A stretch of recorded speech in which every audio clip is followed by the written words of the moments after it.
궁극적으로는 웬디 우드라는 심리학자가 우리가 행동하는 데는 천만 가지 이유가 있다고 그랬는데 그때 내가 왜 그런 행동을 했는지, 그때 왜 그런 선택을 했는지 그 이유를 알아가는 것이죠. 왜냐하면은요, 선생님들이 다 잘 아시다시피 우리는 여기 계신 분들 중에서 얼굴이 똑같은 분들 한 분도 안 계시죠. 80억 인구가 다 다릅니다. 그런 것처럼 문제를 해결하는 방식도 다 달라요. 그 삶에서 경험하는 여러 문제들을 해결하는 방식은 나의 기질, 성격, 환경에 따라서 영향을 받는데 우리가 삶에 어려운 문제가 있을 때 그것을 해결하는 방식은 크게 네 가지죠. 첫째는 문제를 직면하는 겁니다. 자, 내가 실직을 했어요. 내가 지금까지는 기업 임원이었지만 이거 실직했으니까 지금 내가 할 수 있는 일을 찾아서 하자. 그거는 이제 문제를 직면하는 분이고, 어떻게 되겠지 뭐. 당분간은 실업급여 나오니까 그때 가봐서 생각하자. 회피하는 분이 있고, 어떤 분은 나 이거 실직했으니 이제부터 어떻게 살지? 나 정말 불안해. 죽고 싶어. 우울해. 그렇게 해서 그냥 방콕하시면서 술 드시는 분도 계시고, 마지막에는 원망하죠. 아니 내가 그동안 그 회사를 위해서 얼마나 내가 정성을 다했는데 감히 나를 잘라? 그 회사와 나를 이렇게 힘들게 한 모든 사람들을 원망하는 사람도 있습니다. 그리고 문제는 뭐냐면 자기가 어떤 방식을 선택하느냐에 따라서 자기의 삶이 달라지고 심리도 달라지고 인간관계도 달라지겠죠.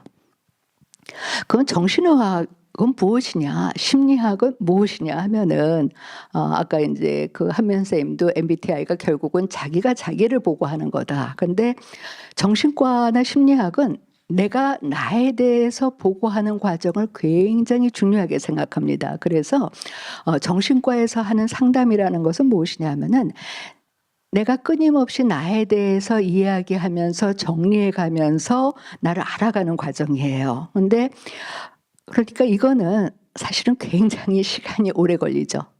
어떤 때는 정말 평생 이어질 수도 있지만, 하지만 장점은 뭐냐면 내가 스스로 답을 찾아요. 거기에서 느끼는 자긍심과 자기 신뢰를 경험한다는 거죠. 그렇잖아요. 선생님들도 학교 다니실 때 어려운 문제인데 내가 뒤에 해답지 보지 않고 내가 풀었어요. 그때 느끼는 그 자긍심이라는 건 대단한 거잖아요. 그렇게 해서 내가 나를 알아가는 학문인데 단지 그것이 너무 시간이 오래 걸리기 때문에 그것을 조금 시간을 줄이기 위해서 여러 이제 과학적인 데이터, 그게 이제 심리 검사인 것입니다. 그래서 심리 검사에는 아까 한면 선생님도 얘기하셨지만 사실 정신과 임상에서 쓰는 심리 검사는 굉장히 종류가 많습니다. 그러니까 자기가 보고하는 검사도 있지만은 자기가 보고하지 못하는 그 사람의 진짜 저 무의식까지 알게 하는 그런 검사도 있어요. 그걸 통해서 하지만 그것도 결국은 우리가 뇌는 우리가 병원 가서 MRI도 찍고 CT도 찍고 우리가 우리 신체 건강은 피를 뽑아서 피 검사도 하지만 궁극적으로 내가 자기 보고를 하든 아니면은 임상 심리학자하고 1대1로 검사를 하든 결국은 내가 하는 것이라는 거죠. 내가 나에 대해서 알아가면서 궁극적으로 내가 누구인지 알아가니까 그것이 잘 되면 얼마나 스스로에 대해서 자긍심을 느낄 수가 있냐는 것이지요. 그렇기 때문에 사실 정신과의 역사는 어떻게 하면은 이 사람이 빨리 자기 자신에 대해서 알 수 있게 할까, 그것을 연구하는 거고, 도대체 사람의 심리는 무엇일까, 사람의 기질은 무엇이고 성격은 무엇이고, 그것을 의학이 생겨난 히포크라테스부터 지금까지 수많은 정신과 의사와 심리학자들이 연구를 했습니다. 근데 오늘은 그 중에서 요즘에 이제 아까 제가 첫 시간에 보니까 어떤 분이 질문하실 때 TCI 얘기도 했는데 이것이 요즘에 정신과 영역에서 임상에서 가장 많이 사용하는 기질과 성격 검사예요. 첫째는 새로운 것을 보면은 막 기분이 좋아지는, 그냥 늘 항상 새로운 것을 찾아다니는 성향, 그것을 자극 추구 성향이라 그럽니다. 두 번째는 이거와 반대인 거. 난 새로운 거 싫어. 나는 그냥 나한테 익숙한 거. 를 추구할 거 아는 안전 지향성이에요. 이것도 차이가 나는 것이 제가 아는 어떤 분은 매일 아침 출근을 할 때 또 지방에 강의를 갈 때 자기는 똑같은 길로 간 적이 한 번도 없다는 거야. 하루 한 번은 A 코스로 가고 두 번째는 B 코스로 가고. 근데 저는 아니에요. 저는 집에서 출근할 때도 맨날 다니던 코스로만 가고 저는 안전 지향성이 더 높습니다. 세 번째는 죄송합니다. 세 번째는 사회적인 감수성이에요. 이거는 뭐냐면 인생에서 어떤 성공보다는 인간관계에 있어서 내가 인기 없고 친밀한 관계를 선호하고 인간관계를 더 선호하는 성향이고요. 네 번째가 인내력입니다. 인내력은 정말 나한테 힘든 일을 참고 견디는 능력이기도 하지만 다른 면으로 하면은 나는 인생에서 인간관계보다는 나는 사회적인 성취가 야망이 더 중요해하는 건데요. 하나하나 말씀을 드리겠습니다. 자극 추구 성향이라는 것은 아까도 말씀드린 것처럼 새로운 것을 보면 기분이 좋아지는 성향이에요. 근데 이것이 이제 아까 제가 기질적이고 이 클로닝거 교수의 그 업적이 뭐냐 하면은 이런 성향을 가질 때 우리가 이제 뇌에서 뇌세포 정보 전달 물질이라는 게 있어요. 어떤 뇌세포 정보 전달 물질이 관여하는지에 대해서도 다 연구를 하셨는데 이분은 이제 도파민이라는 것이 이 성향과 연관이 돼 있다는 것을 밝혀졌어요. 그래서 이 새로운 것을 추구하는 성향이 높으면 당연히 늘 새로운 걸 찾겠죠. 그냥 물건도 매일 삽니다. 그리고 그런 만큼 성격이 급해요. 그리고 쉽게 흥분해요. 그리고 결정을 할 때 심사숙고하지 않아요. 그냥 즉흥적으로 이건 내 직관이야 하면서 이제 그 결정을 하기 때문에 즉흥적이지만 대단히 열정적이죠. 그리고 이런 분들은 돈도 잘 써요. 그냥 있는 그대로 다 씁니다. 그 뒤 생각 안 해요. 그리고 규칙에 얽매인 것을 싫어해요. 그래서 자유분방합니다. 그러니까 어떤 조직에 들어가서 일하는 것을 굉장히 힘든 거죠. 반대로 이 성향이 낮으면은 선생님들이 다 잘 아실 거예요. 새로운 것을 추구하지 않으면은 되게 변화를 싫어하고 익숙한 것을 선호하니까 관습적이고 보수적이겠죠. 그리고 장점은 무엇을 결정할 때 즉흥적으로 하지 않아요. 그냥 모든 정보를 다 얻어서 아주 심사숙고합니다. 그리고 돈도 다 절제하고 검소하고 그렇기 때문에 이제 장점은 이제 좀 검소하다는 거지만 지나치면 이제 구두쇠가 되는 것이죠. 그리고 엄격하고 질서정연하고 규칙을 선호합니다. 그러니까 이런 성향이 이제 낮으면은 조직 생활에 보다 더 잘 맞는 것이죠. 그리고 이제 감정을 잘 드러내지 않습니다. 두 번째 이제 위험 회피 성향은 조금만 위험한 거 보면 다 피하고 싶어 하는 성향이에요. 요거는 이제 그 뇌세포 정보 전달 물질에 이제 세로토닌이 작용하는데 이 위험 회피 성향이 높으면은 장점은 뭐냐 하면은 매사 신중하고 이거 잘못되면 어떻게 하지? 조심하기 때문에 실수가 적어요. 그 대신 반대로 늘 안 좋은 거, 비관적인 거, 잘못될 것만 생각하기 때문에 불필요한 걱정도 많고 조심성도 많고 긴장을 잘하고 겁이 많고 안전을 중시합니다. 그러다 보니까 당연히 피로감이 높으니까 쉽게 지치겠죠. 그리고 이런 분들은 남들이 나를 어떻게 보는지에 대해서도 굉장히 민감하기 때문에 상대가 나를 어떻게 보는지에 대해서 굉장히 민감해서 어떤 조금이라도 비판을 받거나 거절을 당하면은 거기에 대해서 굉장히 상처도 잘 받으세요. 그리고 아까 자구추구 성향이 높은 사람들은 새로운 사람이라든지 새로운 환경에 가는 것을 겁을 안 내요. 근데 이런 분들은 익숙한 분들, 친한 분들하고는 잘 어울리는데 새로운 사람들을 만나는 것을 굉장히 겁내합니다. 그래서 되게 이 성향이 높은 분들은 이제 사람을 친해지기에는 시간은 오래 걸리지만 또 한 번 친해지면 오래 가는 경향이 있어요. 근데 이 위험회피 성향이 낮으면은 당연히 걱정 근심이 없으니까 긍정적이고 낙관적이라는 것은 이제 장점이지만 조금 어떤 때는 이제 무대뽀일 수가 있는 것이죠. 세 번째는 이제 사회적 민감성입니다. 이거는 이제 굉장히 정서적으로 풍부하고 다른 사람의 감정에 대해서 굉장히 민감해요. 이거는 이제 그 뇌세포 정보 전달 물질에서 노에프네프린이 작용을 하는데 이 성량이 높으면 당연히 동정심이 많아요. 감수성도 풍부해서 조금만 이게 슬픈 영화 보면은 혼자 다 웁니다. 그리고 상대가 힘들 때 얼마나 힘들겠느냐. 공감 능력도 우수하고요. 따뜻하고 감수성이 민감하고 자신을 잘 오픈을 해요. 그래서 친밀한 관계를 선호해요. 그래서 이 사회적 민감성이 높은 분들은 혼자 있으면 못 견뎌요. 늘 친구를 찾습니다. 하지만은 상대의 평가 그리고 내 주위에 누가 있느냐 없느냐에 따라서 감정이 쉽게 변하고요. 이분한테는 인생의 가장 중요한 목표가 다른 사람들한테 인정받고 사랑받는 거기 때문에 어떤 때는 인정받기 위해서 자기가 하고 싶지 않은 일도 자원해서야 내가 도와줄게 그러고 이 사회적 민감성이 낮으면 당연히 차갑고 냉정하죠. 감정을 잘 이해 못합니다. 그러니까 장점은 상당히 감정에 그 좌우되지 않으니까 굉장히 실용적인데 자칫하면 계산적으로 보일 수도 있고 이 사회적 민감 성향이 낮은 분들은 친밀한 관계를 싫어해요. 혼자 있고 싶어합니다. 그리고 자기를 잘 오픈하지 않습니다. 인내력은 뭐 선생님들이 다 잘 아시는 것처럼 좌절을 견디고 꾸준히 노력하는 성향인데 인내력이 높으면은 부지런하고 끈기가 있고 성취에 대한 야망이 높아서 때로는 이제 일 중독증이 될 수도 있죠. 그리고 이 인내력이 높은 분들은 힘든 일이 있을 때 그것을 오히려 자기가 성장하고 발전할 수 있는 계기로 생각해서 더 노력합니다. 그리고 자기가 만족할 만한 완벽한 결과를 만들기 위해서 노력해요. 그거는 참 장점이지만 그냥 한 길로 하기 때문에 융통성이 낮아요.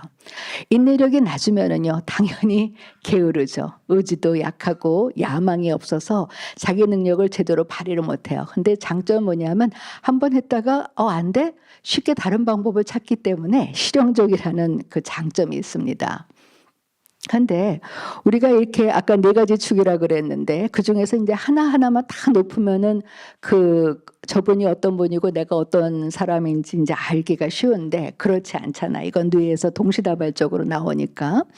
그러니까 하여튼 그 성향과의 관계를 보면 자극 추구도 높고 위험회피 성향도 높아요. 둘 다 높으면은 이거는 뭐냐면 서로 반대되는 성향이 같이 높은 거예요. 그러니까 새로운 것도 하고 싶은데 했다가 실패하면 어떻게 하지?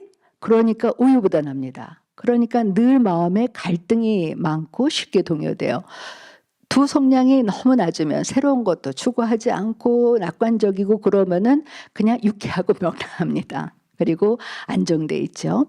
자극 추구만 높고 위험회피 성향이 낮으면은요 모험을 즐겨요. 그러니까 저는 정말 에베레스트 이런데 등정하시는 분들 보면 참 부러운데 그런 분들의 경우에는 아마 이런 성향이 많을 겁니다. 그리고 경쟁적이고 활동적이고 외향적이죠.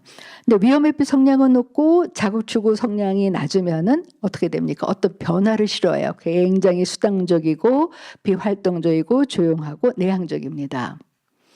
그리고 사회적 민감 성향과 자극 추구 성향이 같이 이제 관계를 보면 두 성향이 너무 높으면은요 새로운 것도 추구하고 인간관계에 있어서도 내가 인정받고 싶어 하기 때문에 어디를 가든지 간에 내가 중심이 돼야 돼요. 그리고 항상 누군가한테 주목을 받으려고 합니다. 그래서 장점은 정열적이지만 반대로 좀 자기도취적일 수가 있고 두 성향이 너무 둘 다 낮으면은요 개인 생활을 중시해 인간관계도 별로 필요 없고 새로운 것도 그냥 필요 없어. 그러니까 나는 그냥 나 혼자서 살래.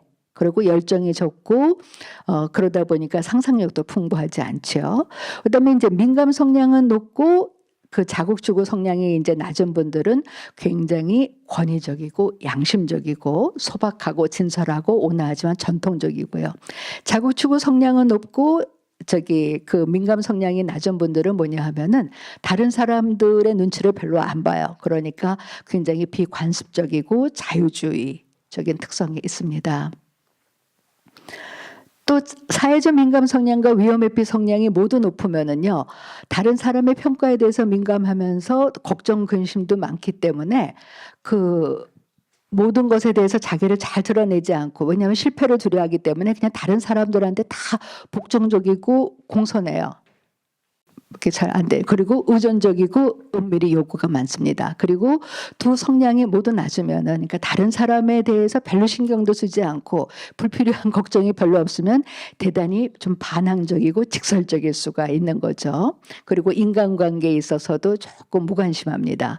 그다음에 민감 성향이 높고 위험회피 성향이 낮으면은 이게 장점이 되면 이게 영웅인 거예요. 정말 다른 사람을 위해서 그 어떤 모험도 두려워하지 않는.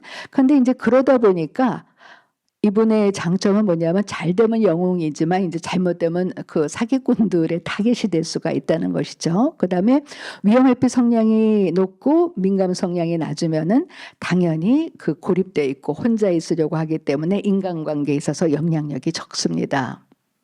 그래서 이제 지금까지는 제가 이제 두 가지 성향을 서로 분석한 거고, 세 가지 성향. 왜냐하면 이제 인내력은 이제 저희가 따로 분석을 하는데, 세 가지 성향, 그러니까 예를 들어서 자극주고, 위험회피, 사회적 민감성이 모두 높으면은 한마디로 말씀하면 민감한 뿐이에요.